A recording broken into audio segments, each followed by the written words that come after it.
শেখ হাসিনা অসুস্থ, একটা mild stroke করছেন, আর সেটার পরে তার জিহ্বার এক পাশ বেঁকে গেছে, অবশ তিনি কথা বলতে পারতেছেন না।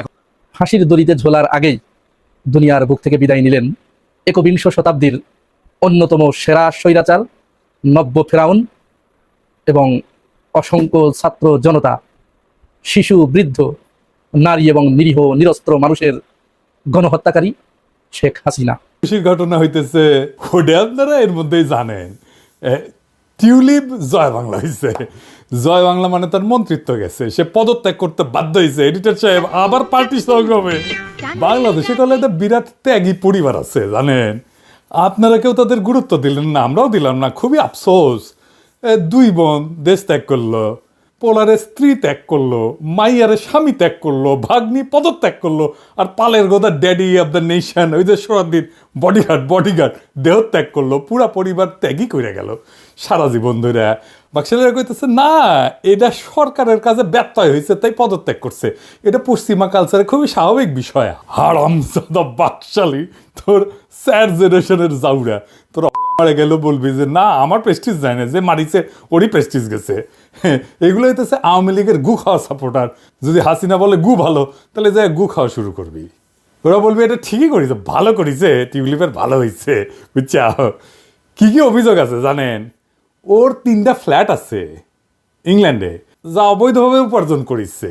উত্তর লন্ডনে 2.1 মিলিয়ন পাউন্ডের একটা বাড়ি আছে, ওইটা ভাড়া হিসেবে ব্যবহার করছে, কিন্তু ভাড়া দেয় না। ওইটা বাড়ির মালিক হইতেছে ব্যবসায়ী আব্দুল করিম নাজিম, আওয়ামী লীগের একজন সদস্য। আর কিংস ক্রসে একটা ফ্ল্যাট আছে, ওইটার মালিক আবার টিউলিপ নিজে, কিন্তু পয়সা দেয়নি, উপহার দিছে নাকি আব্দুল মোতালিফ, আওয়ামী লীগের সদস্যদের সাথে সংশ্লিষ্ট। আগে কইছিল বাবা মা উপহার দিছে, এখন কইতেছে না এটা অমুক উপহার দিচ্ছে। এটা আবার ভাড়া দেয়। আবার ছোট বোন কইছে যে আমি কেন বাদ যাব, আমি কি দুধ ভাত, আমারও ফ্ল্যাট লাগবে। তো সে পেল হ্যামস্টেডে উত্তর লন্ডনে একটা সম্পত্তি, রেজিস্ট্রেশন হয়েছে টিউলিপের নামে। 2009 সালে ও তখন কিশোরী, মানে চাকরি বাকরি কিছুই করে না, রূপন্তী, ওরে হস্তান্তর করছে। যার মাধ্যমে হস্তান্তর করছে মঈন ঘানি, সেও আবার হাসিনা সরকারের পক্ষে কাজ করেছে। এটা দেখলো লন্ডনের অভিযোগ, এর জন্যই এ পদত্যাগ করা লাগিছে।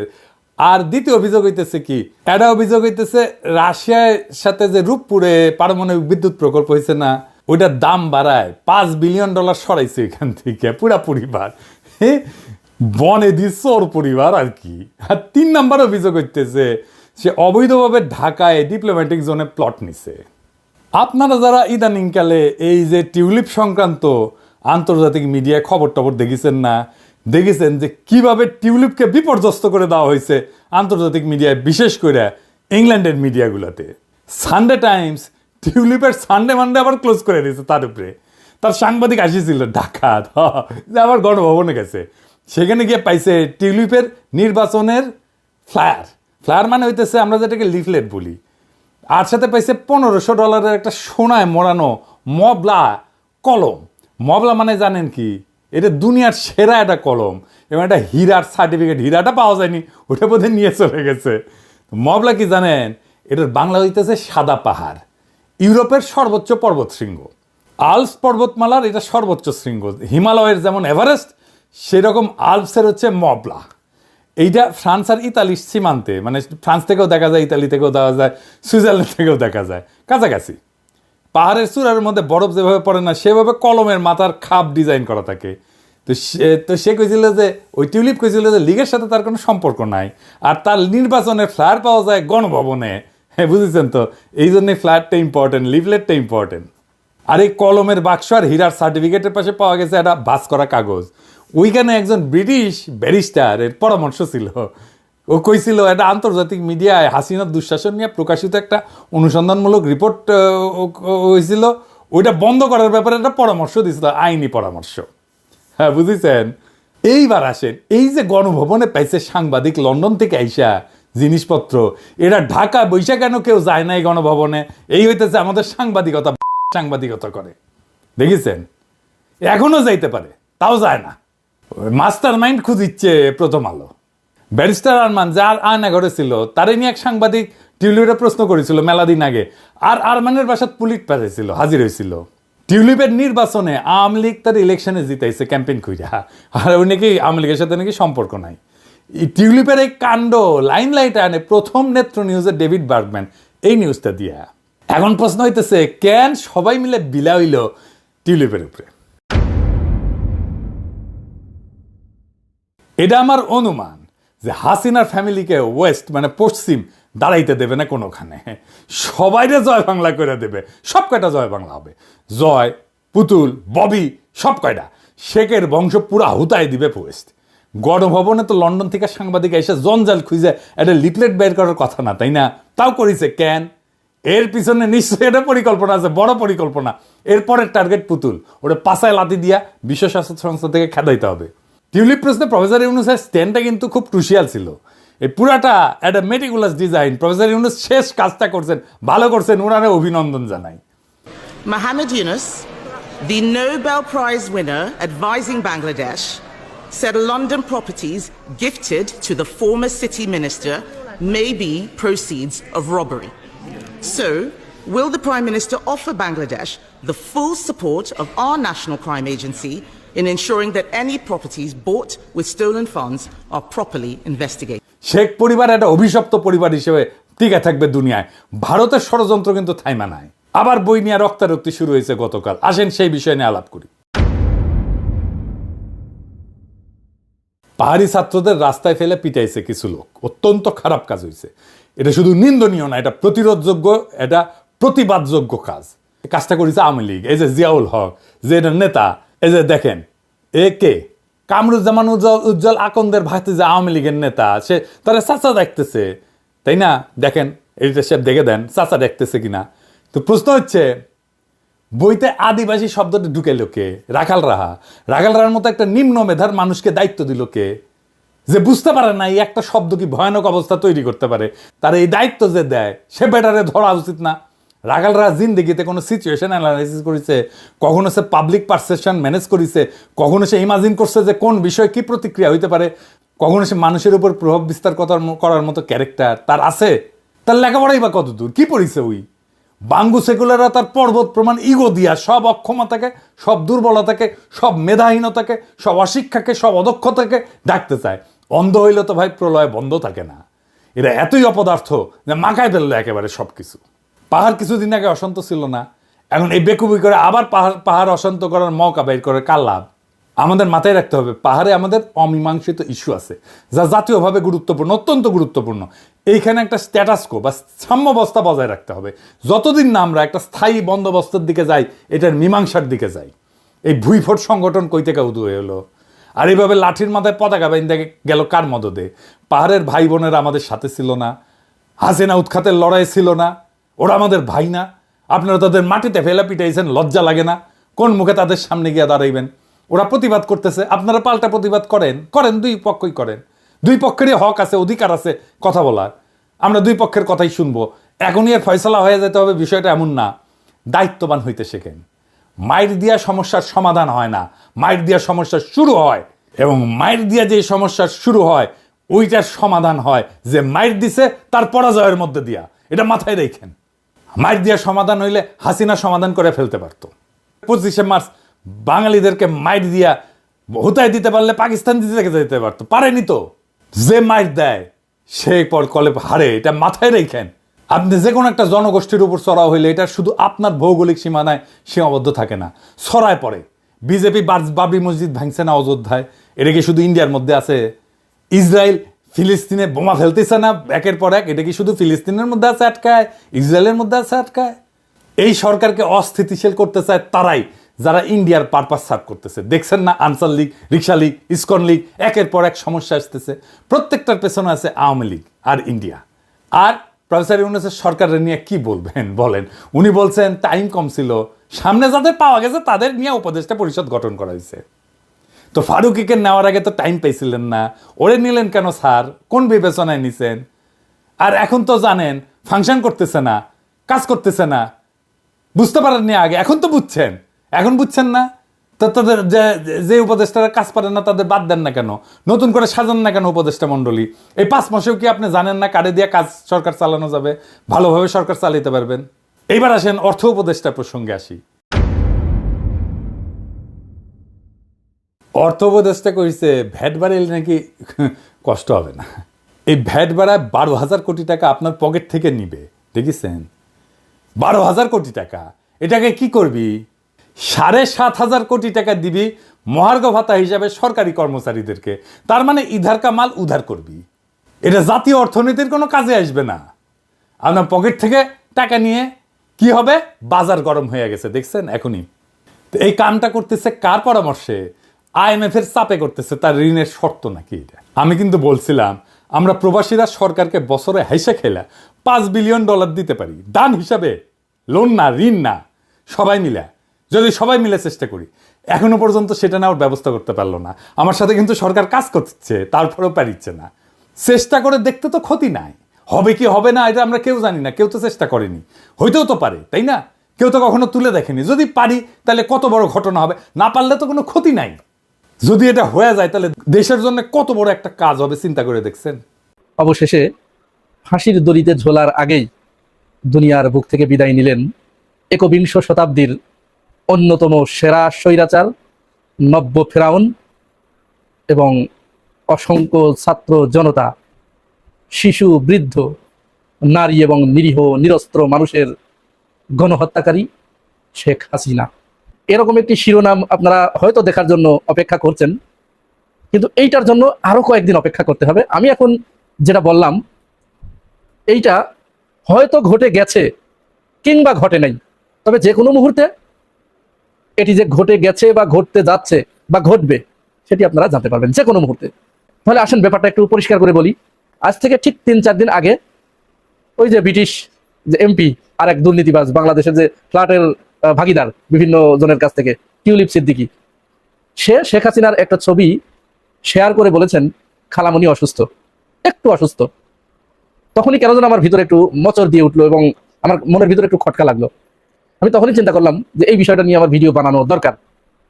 তো এর ভিতরেই ডাকসুর এই যে বিভিন্ন ধরনের কেসাল টেসাল বেঁধে গেল, পাগলদের উচ্ছেদে বামেদের মায়া কান্না শুরু হয়ে গেল, ওনাদের দুনিয়ার যত বাধা বিপত্তি সব এই কেন্দ্রিক, ওনাদের যত বাধা বিপত্তি, মেজরিটি পার্সেন্টেন্সের পক্ষে কোনোদিন বাংলাদেশের বামেরা দাঁড়াতে পারেনি। ওরা এটা ওদের নেচারে নাই।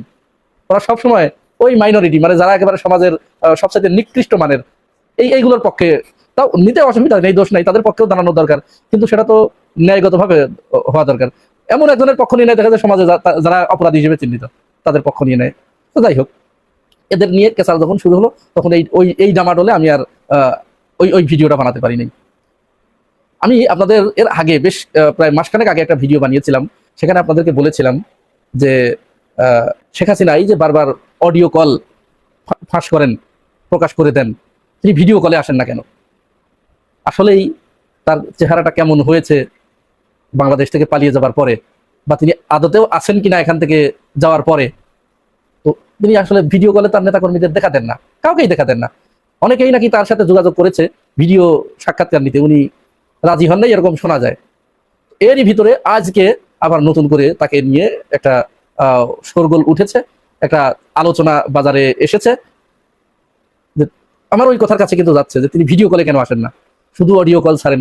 এখন অনেক এক্সপার্ট, আইটি এক্সপার্ট যারা, তারা এইটা ধারণা করছে, বিশেষ করে টিউলিপ সিদ্দিকীর ওই ঘোষণার পরে যে খালামণি একটু অসুস্থ, ওই ঘোষণার পরে আইটি এক্সপার্ট যারা, তারা এইটা বলছে, এই ধারণা করছে যে আসলে ভারত শেখ হাসিনাকে দিয়ে বাংলাদেশে অশান্তি জিয়ে রাখতে চায়, যার কারণে শেখ হাসিনার ভিডিও কলে আসার মতো পরিস্থিতি তার নাই। হয়তো তিনি মারা গেছেন, অথবা মারা না গেলেও কোমায় আছেন, বা এরকম একটা জায়গায় আছেন। তার অডিওকে ফিঙ্গারপ্রিন্ট বানিয়ে অথবা অন্য কাউকে দিয়ে তার অডিও ওই অনুযায়ী, এখন তো এআই দিয়ে সবকিছু করা যায়, বানিয়ে তার নেতাকর্মীদেরকে মাঝে মাঝে ওর সাথে কথা বলান, এটি রয়ের মাধ্যমে করা হচ্ছে। চক্রান্তটা ওই রকম হতে পারে যে আপনাদের সুলাইমান আলাইহিস সালামের কথা মনে আছে না? সুলাইমান আলাইহিস সালাম যখন জিনদের দিয়ে ওই যে মসজিদের নির্মাণ কাজটা করিয়ে নিচ্ছিলেন, এর মধ্যেই কিন্তু সুলাইমান আলাইহিস সালামের আয়ুটা শেষ হয়ে যায় এবং আল্লাহ রাব্বুল আলামিনের কাছে তিনি আবেদন করেন, তখন তার সামনে আজরাইল এসে দাঁড়ায় যে রব্বুল আলামিন, তাহলে কি আমি এই মসজিদের কাজটা সমাপ্ত করতে পারবো না? তা আল্লাহ রাব্বুল আলামিন বললেন যে হ্যাঁ পারবা, কিন্তু তোমার আয়ু তো শেষ হয়ে গেছে, তাহলে কি আমার কোনো চান্স নাই? তখন আল্লাহ রাব্বুল আলামিন বললেন আচ্ছা ঠিক আছে, তোমার ওইটা নিয়ে চিন্তা করা দরকার নাই, যারা কাজ করছে ওরাই কাজ করবে, ওরা বুঝতেই পারবে না, আমি সেই ব্যবস্থা করছি। তখন ওই যে তার দাঁড়ায় থাকা অবস্থায় হাতের লাঠিতে ভর দেওয়া ছিল, দাঁড়ায় থাকা অবস্থায় তার জানটা আল্লাহ রাব্বুল আলামিন আজরাইলের মাধ্যমে কবজ করে নিয়ে যান। আর ওদিকে জিনরা মনে করছে যে দাঁড়াইয়েই তো আছে, জীবিত মানুষ, তো আমাদের কাজ করতে অসুবিধা কোথায়, আমরা তো তার নির্দেশে, যেহেতু তিনি জিনদের বাদশা ছিলেন, তো বাদশা তো দাঁড়িয়েই আছেন। তো মসজিদ যখন একেবারে নির্মাণ শেষ হয়ে গেছে, ইন দ্য মিন টাইম ওই একটা ঘুন পোকা তার ওই লাঠির নিচ থেকে খাওয়া শুরু করেছে। খেতে খেতে খেতে খেতে খেতে খেতে যেদিন এই মসজিদের নির্মাণ কাজ শেষ হয়ে গেছে, সেদিন লাঠির এই পোড়া লাঠি খাওয়া শেষ হয়ে গেছে। তো তখন তিনি ভোপাস করে পড়ে গেলেন। পড়ে যাবার সাথে সাথে জিনরা ছুটে আসলো, কি হলো, এসে দেখে যে সুলাইমান আলাইহিস সালাম আর নাই, বেঁচে নাই। তো তখন তারা ওই লাঠি ঘুনে খাওয়া দেখে তারা অনুমান করলো যে কতদিন আগে তিনি মারা গেছেন। তখন তারা মাথা থাবড়াতে লাগলো, হায় হায়, আমরা এতদিন তাহলে কি করেছি। তো আমার কাছে মনে হচ্ছে এইখান থেকে এই শিক্ষাটা নিয়েছে যে শেখ হাসিনাকে যে কোনোভাবে তার মৃত্যুর খবর কাউকে না দিয়ে তিনি যেখানে যে অবস্থায় থাক, মানুষের সাথে মাঝে মাঝে তার নেতাকর্মীদের সাথে কথা বলিয়ে এটি জারি রাখা, মানুষের ভিতরে তার নেতাকর্মীদেরকে এইটা জানিয়ে রাখা, চাঙ্গা রাখা যে না, নেত্রী এখনো বেঁচে আছেন। যার কারণে বিভিন্ন ইলেকট্রনিক ডিভাইস ব্যবহার করে এই কাজগুলো করাচ্ছে। কিন্তু আদতেও শেখ হাসিনা যে ভালো নাই, শেখ হাসিনা যে কথা বলার মতো পরিস্থিতিতে নাই, সেটা এই টিউলিপ সিদ্দিকীর এইটা আরেকবার একটু দেখুন। এই তিনি বলেছেন যে খালামণি একটু অসুস্থ। আর তারপরে এখন বর্তমানের এই যে ছবিটি, আরেকটা ছবি, এটি হয়তো সত্য নাও হতে পারে, এটি হয়তো এআই দিয়ে বানানো হতে পারে, নাও হতে পারে, বাস্তবেও হতে পারে। এই ছবিটি আজকে বেশ ভাইরাল হয়েছে যে তিনি এই অবস্থায় আছেন। আসলে সবই আন্দাজ, অনুমান। তবে টিউলিপ সিদ্দিকীর এটা অ্যাকচুয়াল রিয়েল খবর। তারা হয়তো জানে যে কাছের আত্মীয় স্বজন দুই একজন হয়তো জানে, কিন্তু তাদেরকে খুব কঠোরভাবে বলে দিয়েছে যে এটি কাউকে বলা যাবে না, বললেই তো মুহূর্তের ভিতরে রাষ্ট্র হয়ে যাবে। সুতরাং এটা কাউকে বলা যাবে না। যতদিন ওকে দিয়ে এই জীবিত রাখার ভান করে আকাম কুকাম বাংলাদেশের উপরে করানো যায়, বাংলাদেশের মানুষের উপরে আকাম কুকাম আরো খানিক করানো যায়, এই প্রচেষ্টা করতে বিন্দুমাত্র কসুর করছে না। তবে সম্ভাবনাটা খুব বেশি এরকম হয়তো তিনি নাই। আর যদিও থেকে থাকেন তাহলে খুব মর্মান্তিক অবস্থায় আছেন, মুমূর্ষ অবস্থায় আছেন, হয়তো যতদিন এটা গোপন রাখা যায় আর কি। তো আমরা ওই গোপনত্ব প্রকাশে আসার আগ পর্যন্ত আমরা অপেক্ষা করতে থাকি আর তাদের ইতরামিটা একটু দেখতে থাকি। শেখ হাসিনা অসুস্থ, একটা মাইল্ড স্ট্রোক করছেন, আর সেটার পরে তার জিহ্বার এক পাশ বেঁকে গেছে, অবশ তিনি কথা বলতে পারতেছেন না। এখন প্রশ্ন হচ্ছে, এই তথ্য বনিয়ামন কোথায় পাইছে? এটা কি কোনো রকম অথেন্টিক তথ্য? যে তারও তো অনেক বড় নেটওয়ার্ক আছে বিভিন্ন জায়গায়, ভালো কথা। তো ওই রকম যে হাসপাতালে দিল্লির চিকিৎসা করেছে সেখান থেকে কি কোনো জিনিস তার কাছে আসছে, বা কোনো মেডিকেল সার্টিফিকেট অথবা সামহাও কারো বক্তব্য? না, বনিয়ামিন আসলে এখানে যে পারসেপশনটা তৈরি করতে যাচ্ছেন, এটা মাঝে মাঝে আমি আমার অনেক ভিডিওতে বলি যে কেন শেখ হাসিনা ইস্যুতে একটা পারসেপশন তৈরি করা যাচ্ছে। মেইন কারণ হচ্ছে গেল 15 মাস তিনি কিন্তু কোনো রকম ভিডিও সাক্ষাৎকার দিচ্ছেন না। ওনার যতগুলো বক্তব্য আসতেছে সরকারের পক্ষ থেকে বা বিভিন্ন সময় যেগুলো উস্কানিমূলক, সেগুলো আওয়ামী লীগই দাবি করে যে এআই করে ওনার নাম দিয়ে চালাই দেওয়া হচ্ছে। আবার অনেকেই দাবি করেন যে ওনার বিষয়গুলো এআই কর্তৃক অডিও রেকর্ডেড করে এই বক্তব্যগুলো মার্কেটে ছাড়া হচ্ছে। সবার কাছে একটাই প্রশ্ন, তিনি কেন ভিডিও বক্তব্য দিচ্ছেন না? অথবা আন্তর্জাতিক গণমাধ্যম রয়টার্স থেকে শুরু করে এএফপি, এগুলোতে সাক্ষাৎকার দেওয়া তো সোজা না, ইমেইলের মাধ্যমে তিনি দিচ্ছেন অথবা ভয়েস টু ভয়েস দিচ্ছেন, কিন্তু কেন তিনি কোনো ভিডিও ফুটেজ দিচ্ছেন না? আর এই ভিডিও ফুটেজে হাজির না হওয়ার কারণে অথবা বিভিন্ন জায়গায় পৃথিবীর যে আওয়ামী লীগের প্রোগ্রামগুলো হচ্ছে সেখানে যখন তিনি কনফারেন্সে যোগ দিচ্ছেন বাট অডিও ভয়েসে, তখনও কিন্তু অনেকের মধ্যে একটা পারসেপশন তৈরি হয় যে শেখ হাসিনা কি আসলে বেঁচে আছেন, অথবা তিনি কি সুস্থ আছেন, বাইচে আছেন 100% বাট অসুস্থ আছেন। এই পারসেপশনটাই কিন্তু আসলে যারাই চাক, এখন বনিয়ামিন যেমনটা বলছে, এর আগে বিভিন্ন জন যেমন বলছে, এটা কিন্তু তৈরি হয়ে যাচ্ছে। আওয়ামী লীগের নেতাকর্মীদের সাথেও ওনার যতটুকু কনভারসেশন, ফোন আলাপ, কোথাও সর্বশেষ গত 14-15 মাসে শেখ হাসিনা দেখতে কেমন হয়েছে, ওনার চুলগুলিকে একটু পাকলো বা তিনি কি একটু ফর্সা হলেন, চেহারাটা কি ভেঙে গেল, নেতাকর্মীদের জন্য তিনি সরাসরি সামনে কেন আসছেন না, এইটা নিয়ে কিন্তু আসলে এখানে নানান ধরনের আলাপ আলোচনা চলছে। যার কারণে বনিয়ামিন এখন এই মুহূর্তে মার্কেটে খুবই জমজমাট, বিশেষ করে জামাত ইসলামের পক্ষে খুবই শক্ত অবস্থান। এনটি বিএনপিতে আছেন অনেকটা, তো স্বাভাবিক জামাতের যারা সাপোর্টার শ্রেণী আছে তারা রাতারাতি বনিয়ামিনের একটা ভক্ত হিসেবে তৈরি হয়েছেন, পিনাকি দ্বারা ভক্ত হিসেবে তৈরি হয়েছেন। তো সেখান থেকে বনিয়ামিন যখন একটা বক্তব্য দেয়, এটা একটা ন্যারেটিভ তৈরি করে। আবার এই ন্যারেটিভটা শেখ হাসিনাও একাংশে বা আওয়ামী লীগও একাংশে তৈরি করে রাখছে। কেন? গেল 15 মাস প্রকৃতপক্ষে শেখ হাসিনা তিনি কিন্তু কোনো ভিডিও বক্তব্য, ভিডিও কনফারেন্স অথবা কোনো রকম ওনার ফুটেজ, ছবি কোনো কিছু আসছে না। যার কারণে মানুষের মধ্যে একটু পারসেপশন তৈরি হচ্ছে যে আসলে তিনি মারা যান নাই, যেটা মারা যাওয়াটা টোটালি গুজব। কারণ শেখ হাসিনার মতো ক্যারেক্টার মারা গেলে বাংলাদেশ তোলপাড় হবে, সারা পৃথিবীতে এগুলো নিউজ হবে। কিন্তু অসুস্থ আছেন, এটা আসলে সত্য নাকি মিথ্যা, এটা কনফিউশনটা দূর করার জন্য একটাই রাস্তা, এখন শেখ হাসিনা বা আওয়ামী লীগের রাজনৈতিক অবস্থান থেকে তারা সেটা করবেন কিনা জানি না, সেটা হচ্ছে শেখ হাসিনা একটা ভিডিও বার্তা দেওয়া দরকার যে তিনি আসলে সুস্থ আছেন। কারণ যতই কর্মীরা মুখে মুখে বলুক ওনার কথা, কিন্তু যখন এই ধরনের ন্যারেটিভ সামনে আসে, যুক্তি তর্ক দিয়ে মানুষকে বোঝানো হয়, তখন কিন্তু মানুষের একটা পারসেপশন তৈরি হয়ে যায় যে না ভাই, এত বড় ঘটনার পরে সম্ভবত তিনি স্ট্রোক করছেন, করাই স্বাভাবিক, বয়সটাও কিন্তু ওই লেভেলের। তো শেখ হাসিনার বিরুদ্ধে যত প্রোপাগান্ডা ছড়াচ্ছে বা পারসেপশন ন্যারেটিভ তৈরি হচ্ছে, এইটাকে দূর করার একমাত্র উপায় হচ্ছে কোনো ভিডিও কনফারেন্সে তিনি কথা বলা, হোক দেশে বিদেশে ভারতে যেখানেই হোক। তখন হয়তো যারা ন্যারেটিভ তৈরি করছে বা বিভিন্ন মানুষ বিভিন্ন যে পারসেপশন দিচ্ছে, মানুষ তখন তাদের মতন করে বিশ্বাস করে নিবে।